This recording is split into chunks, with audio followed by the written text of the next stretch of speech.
મિત્રો, આગળના લેક્ચરમાં આપણે દાખલા નંબર 7 અને 8 જોયા હતા, બરાબર. અત્યારે આપણે દાખલા નંબર 9 અને 10 જોશું. અંતર, ઊંચાઈ, ત્રિકોણમિતિનો ઉપયોગ ઇમારતોની ઊંચાઈ માપવા માટે, નદીઓની પહોળાઈ માપવા માટે, રસ્તાઓની પહોળાઈ માપવા માટે, મંદિરોની ઊંચાઈ માપવા માટે, ટેકરીઓની ઊંચાઈ માપવા માટે કરવામાં આવે છે. તો દાખલા નંબર 9 એકદમ સિમ્પલ અને સરળ છે. એક ટાવરના તળિયેથી એક ઇમારતની ટોચના ઉચ્છેદ કોણનું માપ. સમજો, એક ટાવર અને ઇમારત એ બંને સામસામે આપેલા છે એવું આપણે અનુમાન કરવું પડે, કારણ કે એક બાજુ ટાવર છે ને એક બાજુ ઇમારત છે. ટાવરના તળિયેથી ઇમારતની ટોચ જોવાની છે, બરોબર છે. તો એવું સમજીએ કે ભાઈ આ જે છે એ ટાવર છે, આ જે છે એ ઇમારત છે. આપણે બંનેને અલગ અલગ કલર થી બતાવ્યા છે. મિત્રો, કોઈને કદાચ રકમ ન વંચાતી હોય તો બાજુમાં ટેક્સ્ટ બુક રાખવી. જો કે વંચાય જ છે, પણ ન વંચાય તો ટેક્સ્ટ બુક રાખજો અને રકમ સમજજો. પહેલા તો રકમ વાંચતા આવડે, રકમ પરથી તમને જો આકૃતિ દોરતા આવડી ગઈ 50% કામ તમારું પતી ગયું. તો હું આને કહી દઉં ટાવર, આનું નામ જ આપી દઉં ટાવર છે, અને આ છે એ ઇમારત છે. ઓકે, અને આ બંને વસ્તુ જે છે એ સમક્ષિતિજ જે રેખા જે છે એના પર છે. તો સમજો મારી વાત. એક ટાવરના તળિયેથી, એટલે ટાવર છે ને આ ટાવરનું તળિયું કહેવાય. ટાવરના તળિયેથી એક ઇમારતની ટોચના ઉચ્છેદ કોણનું માપ કેટલું છે? તો કે 30. તો અહીંયાથી તમે જોવા જાવ ને તો ઇમારતની ટોચ સાથેના ઉચ્છેદ કોણનું માપ 30 નો બનાવે છે. જો, અને હવે ઇમારતના તળિયેથી સમજો મિત્રો, ઇમારતના તળિયેથી ટાવરની ટોચના ઉચ્છેદ કોણનું માપ કેટલું માલુમ પડ્યું છે? તો કે 60 નો માલુમ પડે છે. તો ટાવરની ઊંચાઈ 50 મીટર, આ ટાવર છે, ટાવરની ઊંચાઈ 50 મીટર આપેલી છે. તો ઇમારતની ઊંચાઈ મેળવો, એટલે હું ઇમારતની ઊંચાઈને લઈ લઈશ h. એકદમ સિમ્પલ અને સરળ છે, રમતા રમતા આવડી જાય એવો છે. જો, એક ટાવરના તળિયેથી એક ઇમારતની ટોચના ઉચ્છેદ કોણનું માપ, એટલે એક બાજુ ટાવર છે અને એક બાજુ ઇમારત છે. બંને સામસામે છે, બંને સમક્ષિતિજ રેખા પર છે. તમે કીધું ને, આપણી આંખમાંથી નીકળતું કિરણ પૃથ્વીની સપાટીને જો સમાંતર હોય તો તેવા કિરણને ક્ષૈતિજ કિરણ અથવા સમક્ષિતિજ કિરણ કહેવાય. અને કાટકોણ ત્રિકોણમાં જે પાયો જે છે, પાયો એનો ઉલ્લેખ કશે કર્યો નહીં હોય, પણ આપણે અનુમાન કરીને એને લઈ લેવાનો છે. તો ટાવરના તળિયેથી, એટલે ટાવર મેં નામ જ આપી દીધું, તો આ ટાવર છે ને આ ઇમારત છે. ટાવરના તળિયેથી ઇમારતની ટોચનું, એટલે ઇમારતની ટોચ કહેવાય, આ ઇમારતનું તળિયું કહેવાય. ઇમારતની ટોચના ઉચ્છેદ કોણનું માપ કેટલું છે? તો કે 30. અને ઇમારતના તળિયેથી ટાવરની ટોચના ઉચ્છેદ કોણનું માપ તો કે 60. અને ટાવરની ઊંચાઈ તમને 50 મીટર હોય તો ઇમારતની ઊંચાઈ મેળવો. એટલે બે કાટકોણ ત્રિકોણ જ છે મિત્રો. અહીંયા બંનેનું નામકરણ કરી દો, A, B, C અને D. આપણે લખીએ એટલે ખ્યાલ આવશે. AB એ ટાવરની ઊંચાઈ છે. કેટલી છે? તો કે AB બરાબર 50 મીટર. બંને દાખલા અગત્યના છે, પરીક્ષામાં પૂછાઈ ગયેલા છે. પછી બીજો મુદ્દો લખીએ, CD એ ઇમારતની ઊંચાઈ છે. કેટલી? તો કે આપણે મેળવવાની છે. તો બંને ત્રિકોણ છે, બંને ત્રિકોણના વારા પરથી લ્યો. તો મેં તમને કીધું હતું છોકરાઓ કે કાટકોણ ત્રિકોણમાં એક ખૂણો અને બે બાજુ, આ 3 પરિમાણ છે. 3 માંથી 2 ના માપ તમારી પાસે હોય ને તો તમને ત્રીજાનું માપ મળે છે. તો હું સમજો મારી વાત, વિચારો તો 2 માંથી કયો ત્રિકોણની પસંદગી પહેલા કરાય? તો ત્રિકોણ ABC છે, એમાં ખૂણો છે, સામેની બાજુ માપ આપ્યું એટલે પાસેની બાજુનું મને મળશે. તો 3 માંથી 2 પરિમાણ આપ્યા છે, જો ખૂણો અને સામેની બાજુનું માપ. પણ બીજો ત્રિકોણ છે DCB, એમાં ખાલી ખૂણો જ આપ્યો છે, આ તો આપણે મેળવવાની છે, આ બાજુ પણ નથી. તો 3 માંથી 1 પરિમાણ આપ્યું હોય તો બીજું થોડું મળે આપને? તો પહેલા તમે 2 માંથી કોઈ પણ કન્ફ્યુઝ થઈ જાવ તો 2 માંથી કોઈ પણ એક ત્રિકોણ લેશો તો વાંધો નથી, જવાબ આવવાનો જ છે. પરંતુ પહેલા એવા ત્રિકોણની પસંદગી કરવાની કે એમાંથી 3 પરિમાણમાંથી 2 ની કિંમત તમને આપી હોય ને તો તમને ત્રીજાની મળવાની જ છે. તો હું શું કરીશ, પહેલો ત્રિકોણ લઈશ ABC. ત્રિકોણ એ બી સી માં માપ ખૂણો બી તો 90 નો છે, જો આ 30 નો છે, પણ આખો કાટકોણ ત્રિકોણ કહેવાય એવો સમજજો. અને ખૂણો એ સી બી બરાબર કેટલાનો થશે? તો કે 60 નો થશે. પેલો ખાલી એબીસી ત્રિકોણ તમે વિચારો, બીજું બધું ભૂલી જાઓ અત્યારે. તો ત્રિકોણ એબીસી માં બી ખૂણો 90 નો, સી ખૂણો 60 નો, એટલે tan 60 બરાબર ઉપર ટપકું છે, tan 60 બરાબર સામેની બાજુ AB પાસેની બાજુ BC. છોકરાઓ tan 60 નું મૂલ્ય વર્ગમૂળ 3. આ ત્રણ કિંમતો યાદ રાખજો, tan 30, tan 45 અને tan 60. મેં કીધું તો 90% આ tan નો ઉપયોગ થશે, બાકીના 10% માં sin cos નો ઉપયોગ થાય. તો tan 60 ની કિંમત વર્ગમૂળ 3. AB કેટલો આપ્યો છે? તો કે 50. BC તમારે મેળવવાનો છે. તો મિત્રો અહીં જોજો બધા, BC ગુણાકારમાં જશે. BC બરાબર 50 ના છેદમાં વર્ગમૂળ 3. આને આપણે આમ નમ રહેવા દઈએ, કારણ કે આને આપણે જે જરૂર નથી. તો વર્ગમૂળની કિંમત મૂકવાનો કોઈ સવાલ નથી, કારણ કે આપણે તો જોઈએ CD નું માપ ખાલી, બરોબર છે. તો BC આ અંશમાં જાય, આ છેદમાં જાય, તો BC બરાબર 50 ના છેદમાં વર્ગમૂળ 3. હવે બીજો ત્રિકોણ છોકરાઓ કયો આવશે? ત્રિકોણ DCB. DCB માં માપ ખૂણો C બરાબર 90 અને ખૂણો DBC બરાબર 30 નો ખૂણો. તો tan 30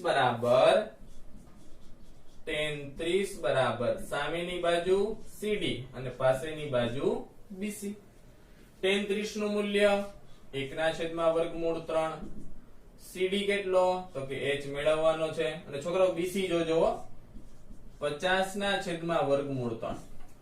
તો આ આખી કિંમત ક્રોસ ગુણાકાર કરો, આખી કિંમત ક્યાં જાય? અંશમાં જશે. તો 50 ના છેદમાં વર્ગમૂળ 3 છે, અને છેદમાં કેટલો આવ્યો? આ તો વર્ગમૂળ 3 હતો જ ને, આ h. સમજાય છે મારી વાત કાઈ? tan 30 નું મૂલ્ય 1 ના છેદમાં વર્ગમૂળ 3. આ છેદ અહીં અંશમાં જશે, ક્રોસ ગુણાકાર એટલે 50. હવે મિત્રો મારી વાત સમજજો કે અંશનો છેદ ક્યાં જાય? અંશનો છેદ તો કે છેદમાં જાય, જશે. તો વર્ગમૂળ 3 ઇન્ટુ વર્ગમૂળ 3 એટલે કે 3. એટલે મેં જો અહીં વર્ગમૂળ 3 ની કિંમત નહોતી મૂકી. સમજાય મારી વાત? આપણે તો સાદુરૂપ કેમ સરળ થાય એ આપણે જોવાનું હોય. હું ધારો કે વર્ગમૂળ 3 ની કિંમત મૂકી દઉં, પછી અહીંયા લોચે ચડી જાય ને આપણે બધા. તો વર્ગમૂળ 3 છેદમાં જાય, એટલે વર્ગમૂળ ગુણ્યા વર્ગમૂળ 3 3. તો h બરાબર આમનામ તમે રહેવા દેશો તો વાંધો નથી કાંઈ, 50 ના છેદમાં 3 તમે કરી શકો, અથવા તમે આમ પણ લખી શકો 16 2 ના છેદમાં 3 મીટર. 16 તેરીને 48, 48 માં 2 નાખો તો 50, 50 ના છેદમાં 3. આ રીતે પણ સાચો જવાબ. તો ઇમારતની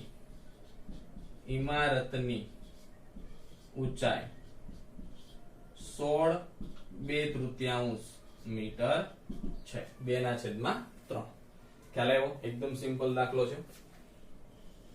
એના જેવો જ બીજો દાખલો અહીંયા છે. બંને દાખલાઓ પરીક્ષામાં પૂછાવાની શક્યતાઓ ખરી અને પૂછાઈ પણ ગયેલા છે. દાખલા નંબર 10, એકદમ સિમ્પલ દાખલો. 80 મીટર પહોળો માર્ગ, એટલે માર્ગ હોય ને કોઈ દિવસ શિરોલંબ સ્થિતિમાં છોકરાઓ ન હોય. માર્ગ હંમેશા કાટકોણ ત્રિકોણનો આધાર બને, અને એની પહોળાઈ કેટલી છે? તો કે 80 મીટર. 80 મીટર પહોળો એક માર્ગ છે, સમજાય છે? 80 મીટર પહોળા માર્ગની આ બંને છેડાઓ છે. 80 મીટર પહોળા માર્ગની બંને બાજુએ સમાન ઊંચાઈના બે સ્તંભ શિરોલંબ સ્થિતિમાં છે. સ્તંભ એટલે શિરોલંબ સ્થિતિમાં જ હોય હંમેશા, ઊભી સ્થિતિમાં. અને બંનેના માપ જે છે એ સમાન છે છોકરાઓ. સમાન ઊંચાઈના બે સ્તંભ શિરોલંબ સ્થિતિમાં છે. આ સ્તંભ એક 80 મીટર પહોળા માર્ગની બંને બાજુએ સમાન ઊંચાઈના બે સ્તંભ શિરોલંબ સ્થિતિમાં છે. માર્ગ પર વચ્ચે આવેલા કોઈક એક બિંદુથી, માર્ગ પર વચ્ચે આવેલું કોઈક એક બિંદુ છે, બિંદુથી બંને સ્તંભની ટોચના ઉચ્છેદ કોણનું માપ 60 અને 30 માલુમ પડે છે. એટલે આ બિંદુથી એક સ્તંભના ઉચ્છેદ કોણનું માપ તો કે 60 અને બીજા સ્તંભના ઉચ્છેદ કોણનું માપ તો કે 30 એટલું માલુમ પડે છે. તો તો દરેક સ્તંભની ઊંચાઈ, આ દરેક સ્તંભની ઊંચાઈ એટલે હું લઈ લઉં તો કે ભાઈ h, આપણે ખબર નથી કેટલી છે, આ h છે તો આ પણ કેટલો હશે, h જ હોવાનો છે, h. અને તથા બંને સ્તંભનું નિરીક્ષણ બિંદુ એટલે અહીંથી સ્તંભ સુધીનું અંતર તમારે મેળવવાનું છે. તો આપણે આનું નામકરણ કરી દઈએ એટલે ખ્યાલ આવશે. a b c d અને e. ફરી એકવાર આકૃતિ સમજો બધા, એકદમ સિમ્પલ. 80 મીટર પહોળો એક માર્ગ છે. તો માર્ગની પહોળાઈ કેટલી, તો 80 મીટર. 80 મીટર પહોળા માર્ગની બંને બાજુએ સમાન ઊંચાઈના બે સ્તંભ મૂકેલા. સ્તંભ હંમેશા કઈ સ્થિતિમાં આવે, શિરોલંબ સ્થિતિમાં હોય. 80 મીટર પહોળા માર્ગની બંને બાજુએ સમાન ઊંચાઈના બે સ્તંભ મૂકેલા છે. બંને સ્તંભની ઊંચાઈ કેવી, તો કે સમાન છે. માર્ગ પરના કોઈક બિંદુથી બંને સ્તંભની ટોચના ઉચ્છેદ કોણનું માપ 60 અને 30 માલુમ પડે છે. અરે માર્ગ પરનું વચ્ચોવચનું બિંદુ નથી, કારણ કે ખૂણાઓ બંને સરખા હોત 45 45 તો વચ્ચેનું બિંદુ ઉલે, પણ એક 60 છે ને એક 30 છે. તો તમને વિચાર આવતો હશે કે ભાઈ 30 વાળી જગ્યા વધારે છે ને 60 વાળી જગ્યા કેમ ઓછી છે? જેમ બિંદુ નજીક આવે એમ ખૂણાનું માપ વધતું જાય. એટલે આ બિંદુથી અહીંયા સુધીનું અંતર વધારે હોય, કારણ કે ખૂણો જેમ તમે 90 ના ખૂણાથી દૂર જાઓ ને એમ ખૂણાનું માપ ઘટતું જાય. જેમ 90 ના ખૂણાને તમે નજીક આવો એમ ખૂણાનું માપ વધતું જાય. ખૂણાનું માપ વધે એમ એ બિંદુથી 90 ના ખૂણા વચ્ચેનું અંતર ઘટે. તો આ ઓછું છે ને આ વધારે છે. તો સ્તંભની ઊંચાઈ મેળવવાની છે અને નિરીક્ષણ બિંદુથી સ્તંભ સુધીના બંને સ્તંભ વચ્ચેના અંતરો તમારે મેળવવાના છે. એકદમ સિમ્પલ છે. આપણે લખીએ AB અને ED એ સમાન ઊંચાઈના બે સ્તંભ છે, બંને સ્તંભો છે, બરાબર. તો AB is equal to ED is equal to h metre. નિરીક્ષણ પરનું કોઈક બિંદુ, જો અહીં લખેલું છે નિરીક્ષણ બિંદુથી, બીજો મુદ્દો, નિરીક્ષણ બિંદુ C થી બંને સ્તંભના ઉચ્છેદ કોણ અનુક્રમે 60 અને 30 છે, બરાબર છે. 60 અને 30 છે. હવે છોકરાઓ આપને સમજણ પડે એટલા માટે હું લઈ લઉં કે ભાઈ એટલો ટુકડો છે ને x છે, તો આખો 80 છે એટલો x છે, તો આ કેટલો આવે 80 - x થાય. આપણી ગણતરી સરળ થાય એટલા માટે મેં લીધું છે કે આખો ટુકડો 80 નો છે, મેં x લઈ લીધો એક, અને તો બીજો 80 - x થાય ને. તો બંને ત્રિકોણ આપણે લઈ લઈએ વારાફરતી. તો કે CD બરાબર x મીટર, સોરી CD બરાબર 80 - x મીટર, BD તો કે માર્ગની લંબાઈ 80 મીટર, BC તો કે x મીટર. CD તમારો 80 - x છે, BD બરાબર 80 છે અને CD બરાબર BC બરાબર x મીટર છે. બંને ત્રિકોણ વારાફરતી લઈએ. પહેલો ત્રિકોણ લઈ લઈએ, ત્રિકોણ ABC માં માપ ખૂણો B બરાબર 90 અને ખૂણો ACB બરાબર 60. તો ત્રિકોણ ABC માં ખૂણો B 90 નો, ACB 60 નો છે. તો tan 60 બરાબર સામેની બાજુ AB અને પાસેની બાજુ BC. tan 60 ની સામેની બાજુ AB અને પાસેની બાજુ BC. tan 60 નું મૂલ્ય વર્ગમૂળ 3. AB કેટલો h, BC કેટલો x. બંનેને આપણે મેળવવાના છે.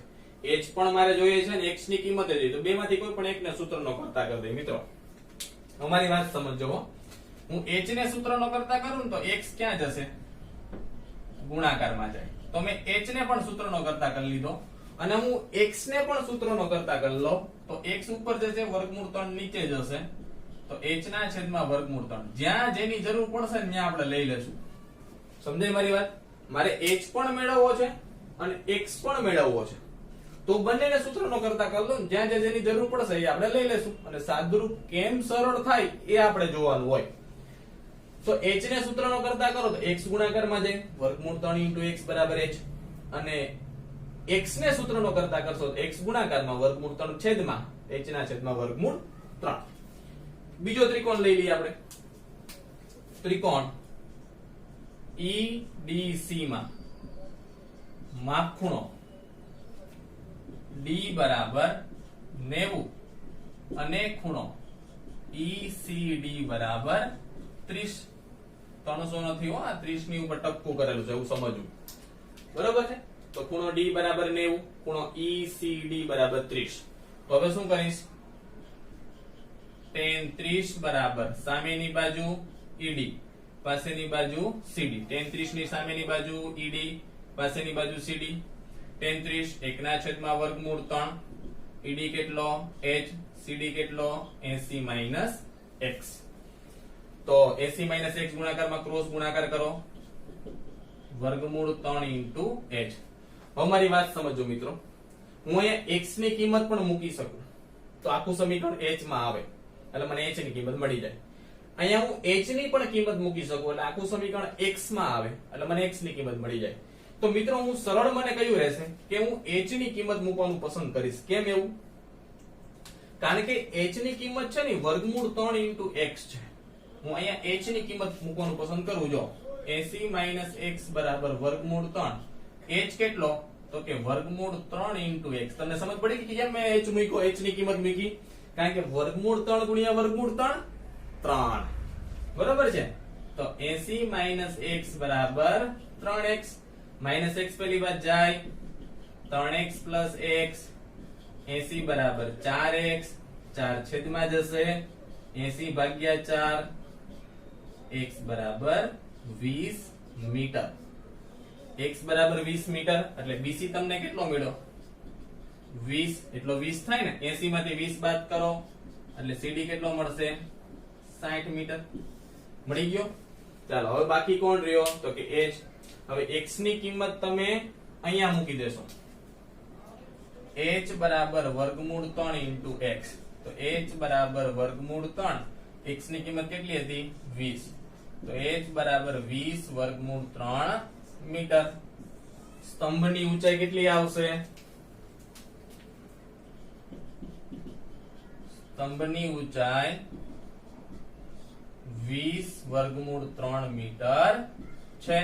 અને નિરીક્ષણ બિંદુ C થી સ્તંભ સુધીનું અંતર 20 અને બીજું અંતર એટલે કે BC બરાબર 20 મીટર અને CD બરાબર 60 મીટર. એકદમ સિમ્પલ દાખલો છે. ફરી એકવાર મારી વાત સમજજો કે 80 મીટર પહોળા માર્ગની બંને બાજુએ સમાન ઊંચાઈના બે સ્તંભ મૂકેલા છે અને બંને સ્તંભની ઊંચાઈ કેવી છે? સમાન છે. માર્ગ પરનું કોઈક બિંદુથી નિરીક્ષણ કરતા સ્તંભની ટોચના ઉચ્છેદ કોણનું માપ કેટલું માલુમ પડે તો કે 60 અને 30. તો બંને સ્તંભની ઊંચાઈ મેળવો અને નિરીક્ષણ બિંદુથી સ્તંભ સુધીનું અંતર મેળવો. તો બે ત્રિકોણો છે, બંને ત્રિકોણને વારાફરતી લેશું. પહેલો ત્રિકોણ તમે ABC લઈ લો અથવા તમે ત્રિકોણ EDC લઈ લો, કોઈ પણ લઈ લો. આખો મીટર છે 80, આ BD નું માપ 80 છે. આપણે ગણતરીમાં સરળતા રહે એટલા માટે, તમે ન લે તો મને કઈ વાંધો નથી. આ BC નું માપ x લઈ લો તો CD નું માપ કેટલું થાય? 80 માઈનસ x થશે. તો પહેલો ત્રિકોણ ABC લીધો તો ખૂણાની સામેની બાજુનું માપ AB અને પાસેની બાજુનું માપ BC. tan 60 બરાબર સામેની બાજુના છેદમાં પાસેની બાજુ. તો મિત્રો અહીંયા મારે h પણ મેળવવો છે અને x પણ મેળવવો છે. તો મેં બંનેને સૂત્રનો કરતા કરી દીધા. જ્યાં મને સરળ થશે, જ્યાં મારું સાદુરૂપ સરળતા થાય એની હું પસંદગી પહેલા કરીશ. તો x h ને સૂત્રનો કરતા કરો તો x ગુણાકારમાં વર્ગમૂળ 3 ઇન્ટુ x બરાબર h, અને હું x ને સૂત્રનો કરતા કરીશ તો x ગુણાકારમાં h ના છેદમાં વર્ગમૂળ 3. સમજાય મારી વાત? તો ત્રિકોણ EDC માં, બીજો ત્રિકોણ EDC માં ખૂણો D 90 નો, આ 30 નો ગણતરી કરી જોઈએ. તો h બરાબર કિંમત કેટલી મૂકી? વર્ગમૂળ 3 ઇન્ટુ x. વર્ગમૂળ 3 3x માઈનસ x પેલી બાદ જાય, plus x 3x x 4x. તો 80 ભાગ્યા 4 20 મીટર. તો તમને નિરીક્ષણ બિંદુથી નજીકના સ્તંભ સુધી, મેં તમને કીધું હતું ને કે જેનો ખૂણો વધતો જાય, જેમ તમે સ્તંભની નજીક આવશો ને એમ ખૂણાનું માપ વધે, એ બંને વચ્ચેનું અંતર ઘટે. ખાસ સમજો, રસ્તા પરથી કોઈ પણ નિરીક્ષણ કરો છો, નિરીક્ષણ કરતા કરતા જે સ્થળ સુધી તમે પહોંચવાના છો તો ખૂણાનું માપ વધતું જશે, પણ એ વચ્ચેનું અંતર કેવું થાય? ઘટતું જાય. એટલે આ 20 અંતર આવ્યું. અને જેમ તમે વસ્તુથી નિરીક્ષણ સુધીનું અંતર વધારતા જશો એમ ખૂણો ઘટશે પણ અંતર વધશે, એટલે 60 આવ્યું. ઓકે, એકદમ સિમ્પલ દાખલાઓ છે, દરેક આને લખી લેજો.